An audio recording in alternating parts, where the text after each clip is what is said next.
વાંઢાની વેદના કોઈને ક્યાં સમજાય છે? છોકરીવાળા ભાવ પૂછે તો વાંઢા મનમાં મુસ્કાય છે. કોઈ બતાવે ઠેકાણું તો વાંઢા ખૂબ હરખાય છે. કારખાનામાં રજા મૂકી અને ગામડે જોવા જાય છે. શહેરમાં ઘર, પછી ગામડે ખેતી, સગવડ બધી મંગાય છે. બિચારા વાંઢાના બાપને ધોળે દીએ તારા દેખાય છે. કારણ જમાનો એવો બગડ્યો સાહેબ. પછી નાત જાતના ભેદભાવ ભૂલી અને આઉટ ઓફ સ્ટેશનમાં પરણી જાય છે. રૂપિયા લાખમાં નક્કી કરી અને બહારથી પત્ની લવાય છે.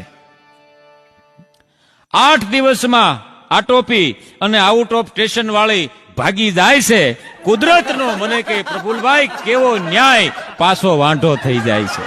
વાંઢાની વેદના મને કે કોઈને ક્યાં સમજાય છે? અરે જગલાને ક્યાં લખવું હતું, આ તો અત્યારે લખાઈ જાય છે.